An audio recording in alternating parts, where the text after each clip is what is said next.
Students, welcome to Vishweshu class. आज मैं class 8 को स्क्वायर और स्क्वायर रूट से रिलेटेड इम्पॉर्टेंट क्वेश्चन बताने वाली हूँ।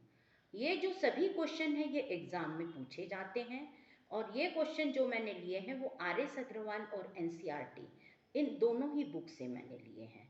तो पहला जो क्वेश्चन है वो 1 मार्क का ही पूछा जाता है, पर उसे भी आप सही तरीके से कीजिए।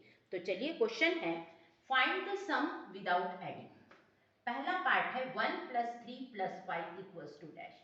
तो भाई तीनों का प्लस तो 9 ही होगा, लेकिन 9 पहले नहीं लिखना है। पहले ये देखना है कि ये जो तीनों नंबर हैं ये कॉन्जिक्यूटिव ऑड नंबर हैं। पहले तो आपको ये मालूम होना चाहिए कि कॉन्जिक्यूटिव नंबर्स हम किसे कहते हैं। When numbers are coming 1 by 1, जैसे 1 2 3 4 5 6 डैश डैश, तो ये सभी नंबर एक के बाद एक आए हैं, तो ये तो कॉन्जिक्यूटिव नंबर्स हैं। अब ये जो नंबर दी है ये कॉन्जिक्यूटिव ऑड है। पहला 1 है ऑड, फिर उसके बाद 3 है, फिर 5 है, फिर 7 है, फिर 9 है। तो यहाँ पर तो उन्होंने 3 ही कॉन्जिक्यूटिव ऑड दिए हैं। तो पहले आपको 3 का स्क्वायर लिखना बहुत जरूरी है। 3 का स्क्वायर मतलब 3 × 3, तो आंसर तो आपका 9 आने ही वाला है। लेकिन अगर आपने इक्वल्स टू 9 लिखा और 3 का स्क्वायर नहीं लिखा तो आपको नंबर नहीं, ये 1 मार्क्स का ही है, पर आपको बात को समझ के करना है। अब जैसे सेकेंड पार्ट में आप काउंट कर लीजिए कितने कॉन्जिक्यूटिव नंबर है। काउंट करना है 1 2 3 4 5 6 7 8, 8 है, तो 8 का स्क्वायर लिखना बिल्कुल मत भूलिए। और 8 का स्क्वायर होता है 64, 8 × 8 64 होता है। तो ऐसे करना है। यहाँ पर भी काउंट कर लीजिए, ये कॉन्जिक्यूटिव ऑड नंबर आए हैं, ये कितने हैं 1 2 3 4 5 6। तो यहाँ पर 6 का स्क्वायर लिखना बिल्कुल मत भूलिए और इक्वल्स टू 36। ये बात ध्यान रखिए, अगर इक्वल्स टू 36 तो आने ही वाला है, लेकिन अगर आपने 6 का स्क्वायर इसमें नहीं लिखा, या इसमें 8 का स्क्वायर नहीं लिखा, या इसमें 3 का स्क्वायर नहीं लिखा, तो आपको 1 मार्क्स नहीं मिलेंगे, भले ही आपका आंसर सही हो। तो इसको करने का तरीका यह है कि देख लो कितने कॉन्जिक्यूटिव नंबर्स आए। अगर 10 आए हैं तो 10 का स्क्वायर कर लो, अगर 5 आए हैं तो 5 का स्क्वायर कर लो, और भी इनफाइनाइट आ सकते हैं। ये तो 25 के भी आ सकते हैं, 25 कॉन्जिक्यूटिव ऑड आ सकते हैं, तो 25 का स्क्वायर कर लेना। 25 का स्क्वायर मतलब 25 × 25, तो 625 आ जाएगा। तो बस आपको नंबर काउंट करने हैं कि कितने हैं। तो ये तो आपका फर्स्ट जो क्वेश्चन है ये 1 मार्क का रहेगा, इससे ज्यादा का ये रहेगा ही नहीं। अब अगला देखिए, अगला क्वेश्चन है वो इसी से थोड़ा रिलेटेड रहता है, लेकिन वो पूछा कैसे जाता है ये भी आप देखिए। क्वेश्चन है, क्वेश्चन सेकंड रहेगा ये, और इसमें वो पूछेंगे express 100 as the sum of odd number. अब देखिए क्वेश्चन है एक्सप्रेस 100 as the sum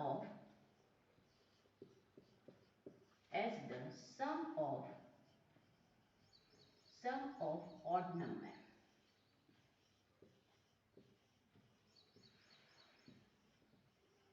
ये क्वेश्चन है आपका।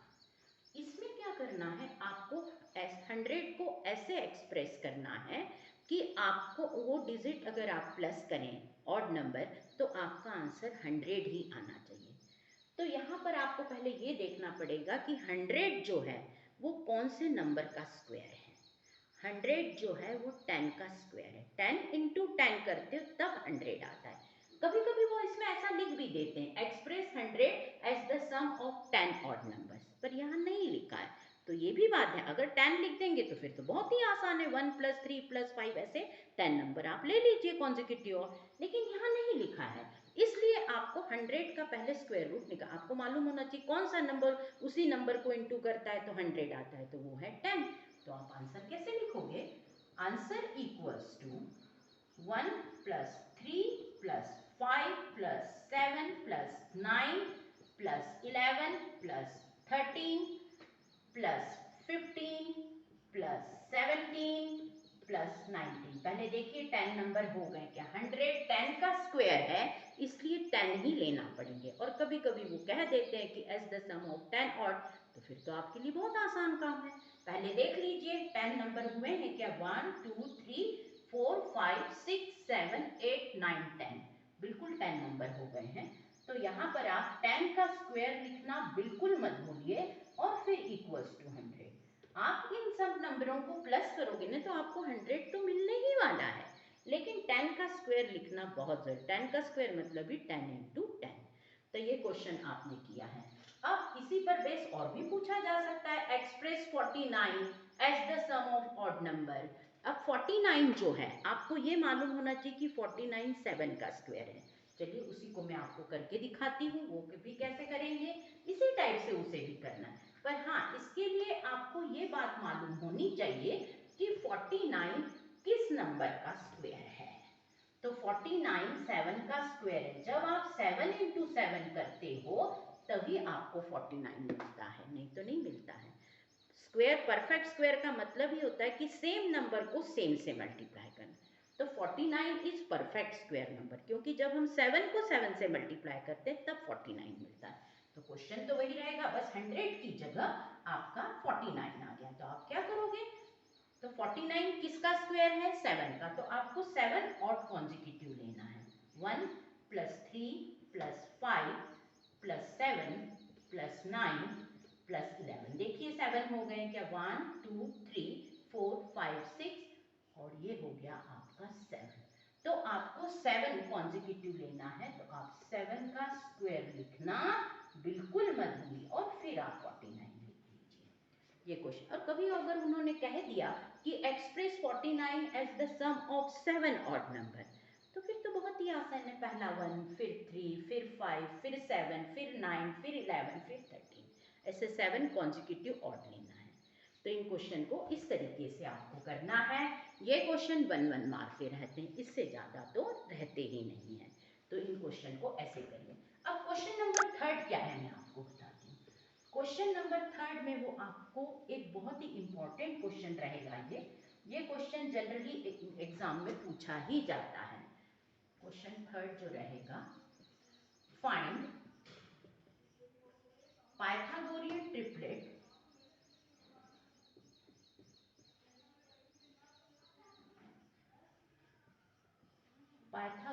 ट्रिपलेट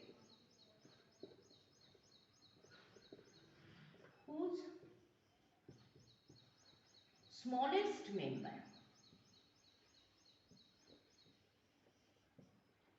8। एक क्वेश्चन है, find Pythagorean triplet whose smallest member 8। अब आपको ये मालूम होना चाहिए कि पाइथागोरियन ट्रिपलेट जो होता है वो एक राइट एंगल ट्रायंगल में ये होता है। जहाँ पर राइट एंगल ट्रायंगल होगा वहीं पर ही पाइथागोरियन ट्रिपलेट रहता है, ये बात ध्यान में रखिए। और इसमें 3 नंबर्स रहते हैं। तो एक बेस रहता है दैट इज परपेंडिकुलर और दैट इज हाइपोटेनियस। ये जो एंगल रहता है ये 90 का होता है, इसकी जो अपोजिट साइड होती है ये हाइपोटेनियस होती है। और पाइथागोरियन ट्रिपलेट में ये सबसे लॉन्गेस्ट साइड होती है। ये बात तो आप समझ लीजिए। तो एक मेंबर दिया है, पर वो कैसा दिया है, उन्होंने स्मॉलेस्ट मेंबर दिया है। अदर में 2 मेंबर्स आपको निकालने, एक तो आपके पास है। तो ये निकालने का एक फॉर्मूला होता है, तो वो फॉर्मूला मैं आपको बताती हूँ। वो क्या रहेगा, जब भी आप आंसर स्टार्ट करोगे तो पहले आप फॉर्मूला लिखना बिल्कुल मत भूलिए। 2m 2m comma m square minus 1 comma m square plus 1, ये तो आपका फॉर्मूला है। अब आपको देखना है कि इसमें m कौन है। यहाँ तो एक स्मॉलेस्ट जो मेंबर है वो है 8 है। यहाँ पर मेंबर लिख लीजिए, स्मॉलेस्ट मेंबर 8, ये लिख दीजिए। तो यहाँ पर जो स्मॉलेस्ट मेंबर 8 है, लेकिन m कौन है ये आपको बिल्कुल नहीं मालूम है। तो आप एक काम करिए, पहले 2m लीजिए। 2m, if 2m equals to 8। क्यों 8 लिया, क्योंकि 8 एक मेंबर आपके पास में है, ले लिया आपने। अब m कौन है ये निकालना है आपको। देयरफॉर 2m किसको इंडिकेट कर रहा है, मल्टीप्लाई को। तो m तो यही रहेगा और 2 इधर आकर डिवाइड बन जाएगा। तो therefore m इक्वल्स टू बनेगा 8 को 2 डिवाइड करेगा तो 4। m की वैल्यू तो 4 आ चुकी है। ध्यान रखिए जो भी मेंबर वो आपको देते हैं उसको आप हमेशा राइट हैंड की तरफ पुट कर देना।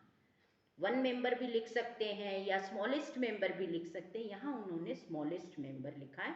क्वेश्चन को ध्यान से करना, ये 2 मार्क्स का क्वेश्चन रहेगा। m की वैल्यू तो आपकी आ चुकी है। अब इस m की वैल्यू को आपको इन तीनों ही फॉर्म में पुट करना है। तो पहला जो था आपका था 2m। 2m मतलब 2 इंटू m। तो 2 इंटू m क्या होगा? 2 इंटू 4, आपका 8 आ चुका है। फिर सेकंड था आपका m square minus 1। m square minus 1, m कौन है आपका? 4। तो आप क्या करोगे? 4 का स्क्वायर माइनस 1। 4 का स्क्वायर करोगे तो 4 इंटू 4 16 और माइनस 1 आपका ये हो जाएगा, सेकंड मेंबर आ गया 15। अब थर्ड जो मेंबर रहेगा वो आपका m स्क्वायर प्लस 1। इसमें m की वैल्यू पुट करना है। m 4 आ चुका है। m का स्क्वायर मतलब 4 का स्क्वायर और प्लस 1।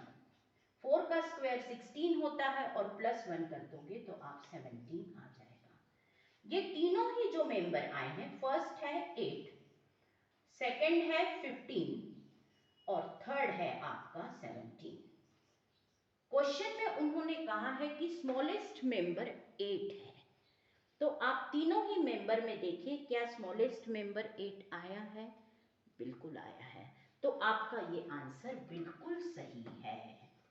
इस बात का आपको, तो ये तीनों ही ट्रिपलेट, फर्स्ट तो 8 था जो कि सबसे स्मॉलेस्ट था, 15 और 17, ये आपका आंसर बनेगा। तो इस क्वेश्चन को कैसे करना है ये आप समझ रहे हो। अब इसी क्वेश्चन को मैं दूसरे फॉर्म में भी लिख के बताती हूँ, या इसी क्वेश्चन को देखिए, अगर मैं 2m इक्वल्स टू 8 ना लिखकर मैं m square minus 1 equals to 8 लिखती हूँ, क्वेश्चन यही है, लेकिन पुट करने का तरीका अगर मैं चेंज करती हूँ, कभी कभी मुझे चेंज भी करना पड़ता है, 2m के थ्रू मेरी m की वैल्यू सही नहीं आती है। जैसे यहाँ पर तो पहले फॉर्म में तो आ गई। अब जैसे इसी क्वेश्चन को मैं आपको चेंज करके भी बताती हूँ, मैं 2m इक्वल्स टू 8 ना लिखकर मैं m square minus 1 equals to 8 लिखती हूँ। इन तीनों ही फॉर्म में से मैं किसी को भी ले सकती हूँ। ये मैंने इस बार इसको लिया है, फिर देखती हूँ मेरा आंसर सही है या गलत है। तो m square minus 1 equals to 8, तो देयरफॉर m स्क्वायर तो यही रहेगा और माइनस 1 इधर आकर प्लस 1 बन गया, तो m स्क्वायर इक्वल्स टू 9 आ गया। तो आपको तो सिर्फ m की वैल्यू चाहिए है, तो m की वैल्यू 9 किसका स्क्वायर है? 3 का स्क्वायर है, तो m इक्वल्स टू 3 बन जाएगा। m जो है 3 इंटू 3 करते हो तब आपका 9 आता है, तो m इक्वल्स टू आपका 3 बनेगा। तो m की वैल्यू तो 3 आ गई। अब इस m को आप तीनों ही फॉर्म में पुट करके देखो। जैसे फर्स्ट था 2m, तो 2 इंटू 3 6 आया। सेकेंड था m स्क्वायर माइनस 1, तो m कौन था आपका? 3, तो 3 का स्क्वायर माइनस 1, 3 का स्क्वायर 9, 9 माइनस 1 8। और थर्ड था आपका m स्क्वायर प्लस 1, तो m कौन है आपका? 3, तो 3 का स्क्वायर प्लस 1, 3 का स्क्वायर मतलब 3 इंटू 3 9 प्लस 1 10। इसमें तीनों ही जो मेंबर आए हैं, पहला है 6, सेकंड है 8 और थर्ड है 10। 3 मेंबर तो आ गए हैं, लेकिन क्या इसमें स्मॉलेस्ट मेंबर 8 है? नहीं है, इसमें स्मॉलेस्ट मेंबर 6 है। तो इस फॉर्म में हम ये क्वेश्चन नहीं करेंगे, हम 2m इक्वल्स टू 8 ही लेंगे।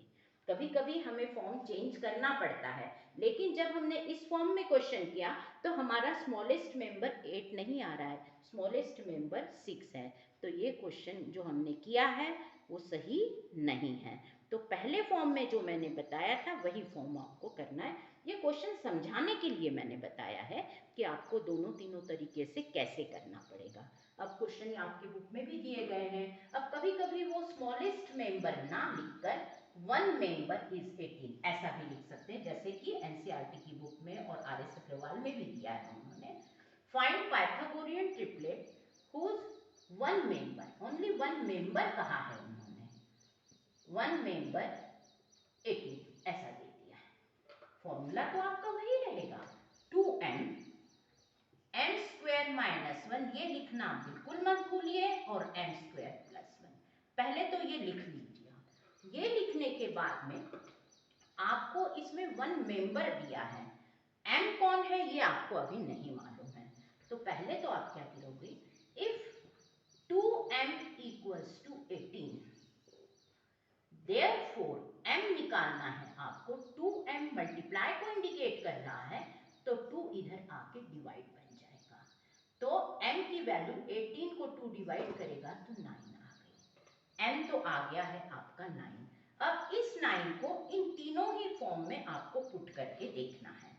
पहला जो मैं अपने को लेना है 2m, तो मैं 2 × 9 करूंगी, 18 नहीं ना, क्योंकि m की वैल्यू मेरी 9 आई है, तो 2 × 9 18 आ गया। फिर सेकंड मेंबर कौन है आपका, m² - 1, ये फॉर्मूले के हिसाब से आपको लेना है, तो m कौन था आपका 9, तो 9 का स्क्वायर -1, 9 का स्क्वायर 81, और 81 - 1 कर दोगे तो 80 आ गया।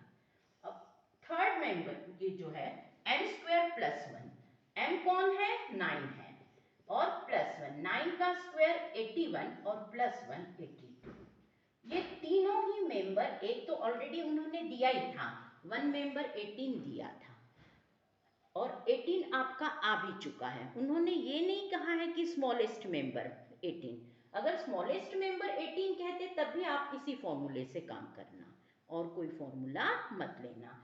तो 2m = 18, देन m = आपका 9 आ गया, ये तीनों ही फॉर्म में m को पुट कर दीजिए, तो तीनों ही जो मेंबर आए हैं आपके वो बनेंगे आंसर 18, 80, 82, तो ये पाइथागोरियन ट्रिपलेट के तीनों ही मेंबर हैं। तो ये क्वेश्चन एग्जाम में ज़रूर पूछा जाएगा, इसकी तरफ आप ज़रूर ध्यान दीजिए, और ये 2 मार्क्स से कम का नहीं पूछा जाएगा। तो चलिए, आज के वीडियो में मैंने आपको ये क्वेश्चन समझाए हैं। अभी मैं 4-5 पार्ट में आपको important question square and square root से रिलेटेड ही बताऊंगी। Thank you.